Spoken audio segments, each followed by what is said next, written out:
یعنی الحدیث المتروک اسے کہتے ہیں جس کو بیان کرنے والا راوی متہم بالکذب ہو، یعنی جھوٹ کے ساتھ اس پر تہمت لگائی گئی ہے، عام گفتگو کے اندر وہ لوگوں کے اندر جھوٹا مشہور ہے اور غیر معتبر ہے۔ یعنی ہمارے ہاں بھی ہوتے ہیں نا کئی، جس کے بارے میں یہ لوگوں کا ایک ذہن بن جاتا ہے کہ یہ بندہ چونکہ جھوٹ اتنے بولتا ہے اور لوگوں کے اندر ان کے معاملات کے اندر، لوگوں کے ساتھ وعدہ خلافی کے اندر، یعنی وہ جھوٹا مشہور ہو جاتا ہے کہ یہ وہ تو فلاں بندہ تو جھوٹا ہے۔ یعنی ایسا بندہ کہ جو لوگوں کے ساتھ معاملات کے اندر جھوٹا ہو، اس کو حدیث کے اندر بھی معتبر نہیں سمجھا جا سکتا، کیونکہ جب وہ لوگوں کے ساتھ جھوٹ بول سکتا ہے تو شک ہے اور کہ یہ رسول اللہ صلی اللہ علیہ وسلم کی حدیث کے اندر بھی جھوٹ بول سکتا ہے، اگرچہ اس سے بولنا ثابت نہیں ہوا، لیکن چونکہ حدیث کا معاملہ انتہائی حساس ہے، اس کے اندر راوی کا قابل اعتماد ہونا، راوی کا حافظ ہونا اور راوی کا ضابط ہونا اور راوی کا عادل ہونا، فاسق و فاجر نہ ہونا، یہ ضروری ہوتا ہے۔ تو چونکہ یہ بندہ ہی جھوٹا ہے تو اس کی روایت جو ہے وہ متروک ہو جاتی ہے، الحدیث المتروک، یعنی کیونکہ اس کو بیان کرنے والا متہم بالکذب راوی ہے۔ ٹھیک ہے، عام طور پہ ایسے بندے کو جو محدثین اس پر لفظ بول دیتے ہیں وہ متروک الحدیث بھی بول دیتے ہیں، متروک الحدیث۔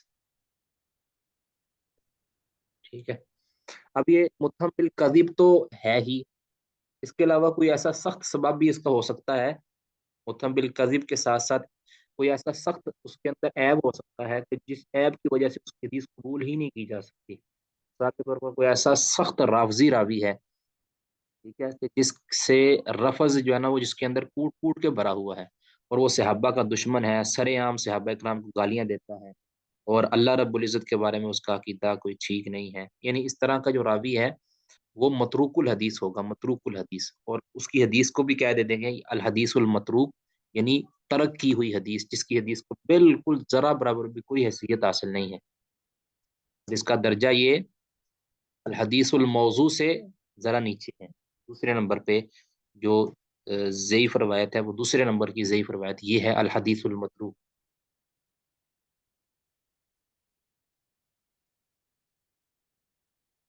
جی،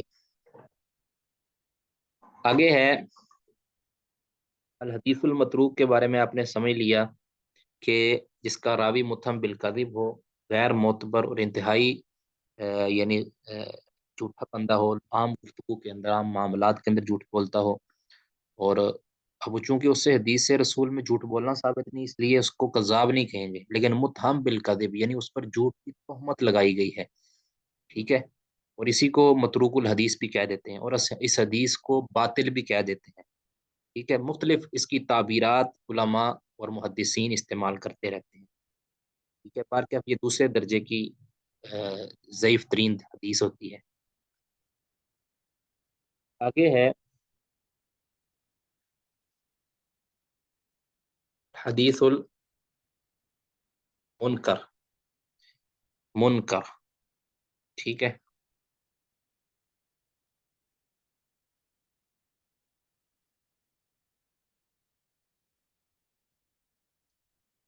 یہ میم کے اوپر پیش ہے یعنی ضمہ ہے، اور من کاف کے اوپر زبر ہے، منکر، منکر کا لفظ انکار سے ہے، انکر ینکر انکارن فہوا منکر و انکر ینکر انکارن فذاک منکر، یعنی اس کا مفعول ہے منکر، یعنی جس پر انکار کیا گیا ہے، انکار کیا گیا، اور منکر کا لفظ حدیث کے اندر بھی استعمال ہوا ہے کہ اذا رآ منکم منکرا یہ صحیح مسلم کے اندر حدیث ہے، اذا رآ منکم منکرا فلیغیرہ بیدہ، کہ جب تم میں سے کوئی شخص منکر کام کو دیکھے، منکر کام یعنی جو شریعت کی نظر میں منکر ہے، جس پر شریعت نے انکار کیا ہے دین کے معاملے کے اندر، وہ ناجائز ہے، تو منکر یعنی جس جس حدیث کے اوپر انکار کیا گیا ہے، ٹھیک ہے، اور یہ منکر جو ہے یہ معروف، اس کے مخالف جو لفظ ہوتا ہے وہ ہے معروف، معروف، ٹھیک ہے، یعنی جس کو پہچانا گیا ہے، منکر جس پر انکار کیا گیا ہے، معروف جس کو اچھا سمجھا گیا ہے، یا جس کو کہہ لیں پہچانا گیا ہے، اور جس کے اوپر